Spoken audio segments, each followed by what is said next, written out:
सवाल सबके जहनों में एक ही चल रहा है कि पाकिस्तान क्रिकेट टीम के साथ क्या मसला है। पाकिस्तान क्रिकेट टीम ने अपने पहले 2 मैचेस जीते और उसके बाद 3 लगातार मैचेस हारे। वर्ल्ड कप में पाकिस्तान के चांसेस सेमीफाइनल में पहुंचने के बहुत बहुत कम हो चुके हैं। उसके लिए शर्त यह है कि अब पाकिस्तान अपने अगले तमाम मैचेस जीते और उसका रन रेट इतना अच्छा हो कि वो दूसरी टीमों के साथ कम्पीट कर सके और चौथी पोजीशन हासिल कर सके।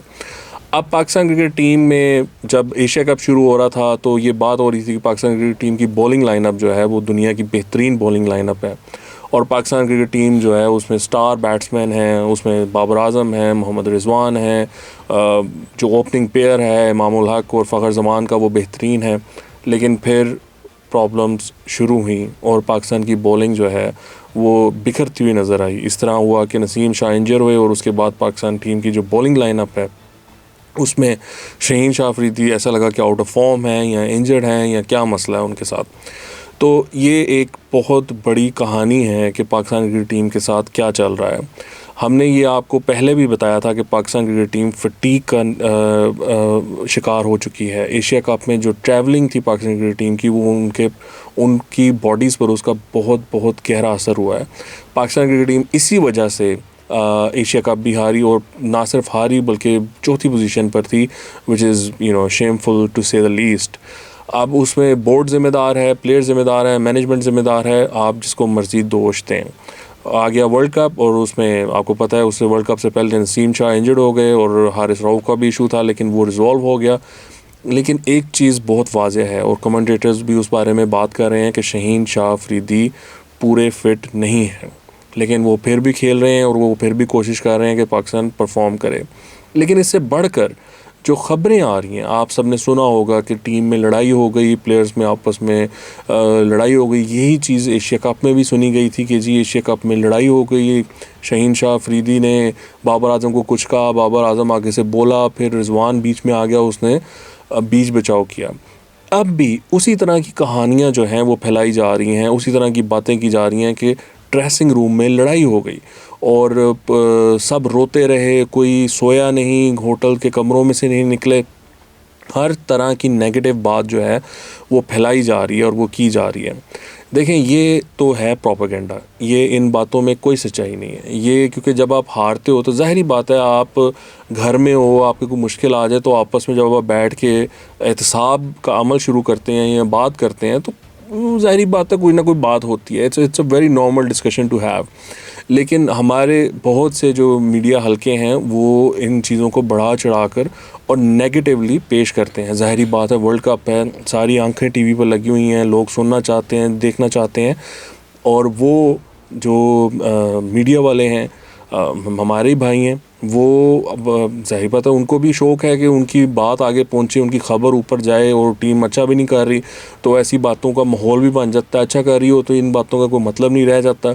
तो वो फिर इस तरह की बातें जो हैं वो इन्फ्यूज़ करते रहते हैं बीच में ताकि उनकी भी रोज़ी रोटी लगी रहे।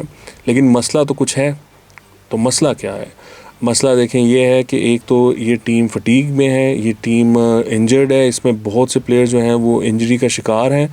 और मोर सो आपकी जो कैप्टेंसी है, जब भी आपने ये देखा होगा कि बायलैटरल सीरीज़ खेलते हैं तो पाकिस्तान कुछ ना कुछ गुजारा कर जाती है। And that is the reason Pakistan number 1 team बनी ODIs में, क्योंकि हमें घर पे खेलने का बहुत मौका मिला और मुख्तलिफ मुल्कों की कह लें B, C, D लेवल की टीम्स जो हैं वो आई और हमने उनको हराया और हम नंबर 1 टीम बने। लेकिन जब भी कोई इंटरनेशनल लेवल पर इवेंट होता है, कोई बड़ा इवेंट होता है, तो वहाँ जाकर हम एक्सपोज हो जाते हैं। उसकी क्या वजह है? उसकी वजह ये है कि हम जिस किस्म की क्रिकेट खेल रहे हैं, जिस किस्म का माइंडसेट हम लेके चल रहे हैं, वो डिफेंसिव माइंडसेट है। तो उसमें होता ये है कि अगर अगली टीम ऑन द डे अगर थोड़ा सा अग्रेसिव आ जाए, आपको वो कहते हैं ना शॉक एंड ऑ में अगर आपको कर दे, आपको हैरान और परेशान कर दे, तो फिर उससे वापस आना बहुत मुश्किल हो जाता है। अगर रोहित शर्मा खड़ा होकर आपको 2, 3, 4 छक्के मार दे तो ये would be extremely hard for you to come back. आप जब एग्रेसिव माइंडसेट रखते हैं तो आपके पास बहुत सारी ऑप्शंस भी होती हैं। लेकिन जब आपका डिफेंसिव माइंडसेट होता है तो वो फिर ज़ाहिरी बात है कि वो लकीर का फ़कीर होता है। तो लकीर का फ़कीर में ये बात तय है कि इसने इतनी ओवर्स करानी है और सोचा ये होता है कि ये शुरू में हमें विकेट्स ले देगा। शहीन शाह अफरीदी जो कि नहीं कर रहा, हमें विकेट्स नहीं लेके दे रहा, तो वो सारा प्रेशर जो है वो बाकी बॉलिंग लाइनअप पे आ रहा है, क्योंकि there is no plan B और बॉलिंग लाइनअप उसके लिए तैयार ही नहीं है उस प्रेशर को लेने के लिए, तो जिसकी वजह से वो स्ट्रगल कर रहे हैं।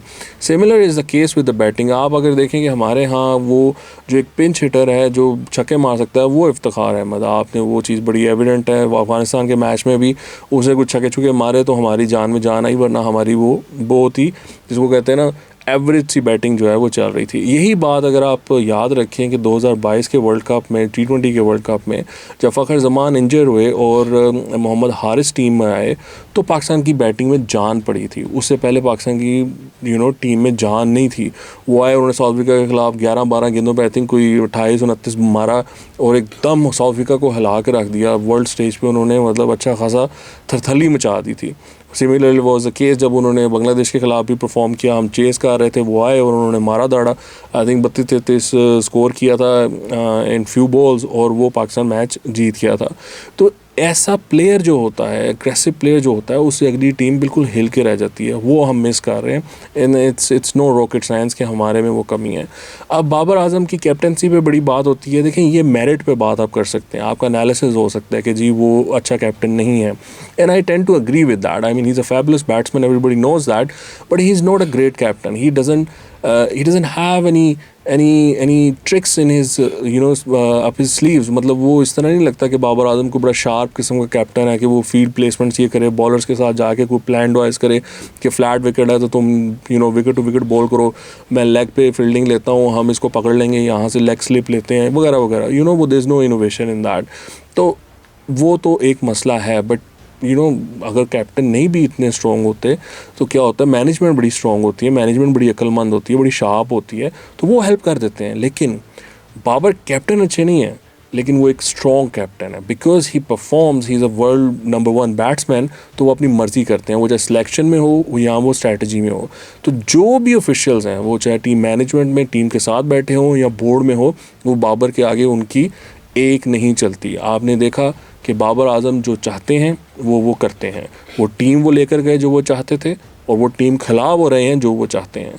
तो इस वजह से किसी का आगे ये सारी रिस्पॉन्सिबिलिटी जो है वो बाबर आजम के कंधों पर है, किसी की वहाँ पर नहीं चलती है बाबर आजम के अलावा। That is the issue. So अब पाकिस्तान यहाँ से कैसे आगे बढ़ता है, क्या वो अपने मैचेस जीत पाता है?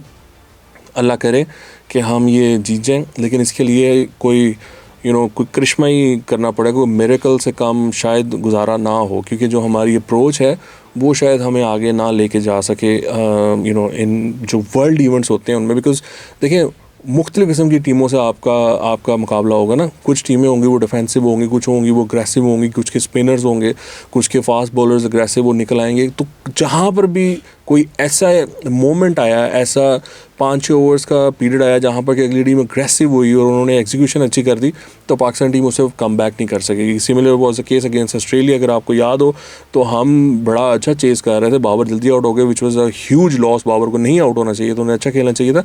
लेकिन ऑस्ट्रेलियन्स ने कैलकुलेशन इतनी अच्छी की हुई थी कि उन्होंने जैम्पा और अपना हेज़लवुड को रखा हुआ था जो कि उनके बेस्ट परफॉर्मिंग बॉलर्स थे। उन्होंने वो एक 3-4-5-6 ओवर्स का स्पेल करवाया जिसमें पाकिस्तान ढेर हो गई।